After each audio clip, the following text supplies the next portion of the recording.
Hello and welcome to Runkle of the Bailey. My name is Ian Runkle. I'm a Canadian criminal defense and firearms lawyer. Today I want to talk about an amendment to Bill C-21 that's flown under the radar and not gotten a lot of attention, and which I think is a little concerning because of the likely downstream effects, the likely implications of putting this into law.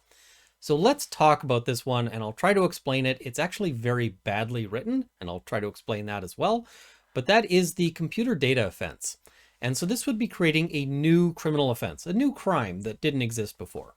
And it says, every person commits an offense who possesses or accesses computer data that pertain to a firearm, other than a firearm that is deemed under subsection 84 sub 3 not to be a firearm. So this wouldn't apply to air guns, nail guns, flare guns, all of those things that you can get without a license, or a prohibited device, and that are capable of being used with a 3D printer, metal milling machine, or similar computer system for the purpose of manufacturing or trafficking a firearm or prohibited device derived from that computer data, otherwise than under the authority of the Firearms Act or any other act of Parliament, or any regulations made under an act of Parliament. Now there's a second offense, and I'm not going to read the whole thing because it uses a lot of the same language, but it would ban distribution, publishing, or making available that same kind of computer data. Now, I said that this is badly written, and the reason why I say that is because the language can support two separate interpretations that have very different meaning. And what I'm referring to here is when they say, for the purpose of manufacturing or trafficking a firearm. That could modify two separate clauses in this. Is it that it's illegal to possess or access this computer data that's capable of being used, etc., etc., etc., for the purpose of manufacturing or trafficking a firearm, i.e., you can't possess or access it if you want to make a gun with it or traffic a gun with it? That's one interpretation. Or is it that you can't possess or access this computer data that is capable of being used for manufacturing or trafficking a firearm? That's a very different and more expansive meaning. If you take one possible definition there, you are criminalizing a lot more activity than the other one. Now, one of the things that is really concerning about this is, well, actually, before I get to that, let's back up a little bit, and I'll just mention the sentencing here. Maximum of 10 years in prison. There's no mandatory minimum, but maximum of 10 years, which is not a small time. Now, what I was saying before in terms of concerning things is this bit about accesses computer data. So this wouldn't just ban you from having this data, but also from just looking at it. You know, even if you don't save a copy long term, even if you don't actually make a gun with it or do anything like that, you just look at the data. Now that is concerning because it's very difficult to police information online. And we've had some success, and I say some, it's limited, but there is some success with policing child sexual abuse materials online. And largely that's because everybody agrees that this is abhorrent. And so there's various companies that will monitor for this stuff on their systems and report that to law enforcement. However, Canada has somewhat limited freedom of expression rules. There is the provision that our freedom of expression is subject to such reasonable limits as prescribed by law, and I suspect that a court would find this to be constitutional. I say suspect, I don't guarantee it, but I suspect that they would. But other countries have more robust freedom of speech or expression rules that really limit what can be prevented by the government. And one of those is the United States, which also has the Second Amendment, a strong protection for firearms. So we're not going to take this stuff off the internet, and it's not going to be something that can be driven into like the shady back corners of the internet. In fact, because of the US's rules, it's going to be something that's going to be readily accessible on sort of ordinary web pages everywhere.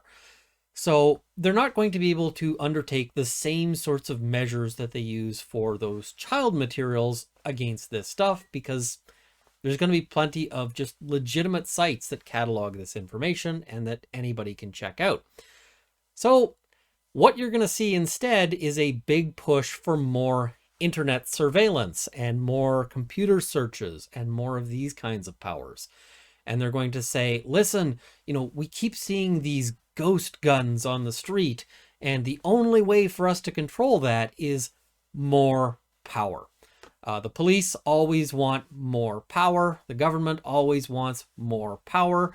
It's almost never that you see them wanting to give up power.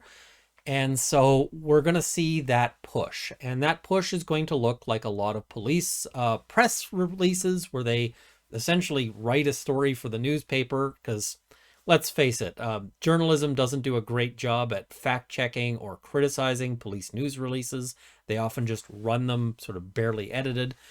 But they'll say, you know, we found this 3D printed gun and, you know, it's illegal for us or for you to possess this data or access it. But we have no way of going after the information on people's computers. We need these additional surveillance powers. And there's very good reasons why it's difficult for them to police data online. A lot of the stuff we do online is very private. This goes to sort of the core of who we are, our core biographical details. We might have communications that might be with friends or with romantic partners, wives, you know, these kinds of things that might be intended for one particular person, but not for the world at large, and certainly not for some, you know, faceless government bureaucrat or some police officer. You know, you might not want your local cop having access to the text messages you send your wife. That, you know, or the messages you send. This is concerning in that sense. I think that this is going to be absolutely used to push for this kind of surveillance.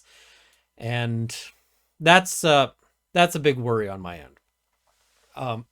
Trying to police information is always going to be a losing game because it can be infinitely duplicated and infinitely replicated and shared wherever. So if we're going to pick a fight that we can't win, we need to make sure it's worth it. There's certain places where I think it is, but you're just never going to accomplish anything meaningful in terms of this on 3D printed firearms. It's just not going to happen. All right. This will be a much shorter video, but I want to say thank you guys for watching. Please like this video, share it with your friends, subscribe to see more content. I also want to thank my Patreon supporters. At the $50 level, Canada's National Firearms Association, the CCFR, and the Canadian Shooting Sports Association. At the $30 level, Sights and Arms Limited and Jane Babe and Luxor. And at the $20 level, Mark, Kyle Fox, Haywire, Gerald to the Bailey, Dale Nesbitt, Cameron Johnson, Andrew Elsich, Vicky, and a further thank you to Forest River Outfitters. So thank you for watching. Also, thank you to everyone in the crawl, which will be the $10 supporters. That'll be immediately following. Thank you for watching. Hope this has armed you with knowledge.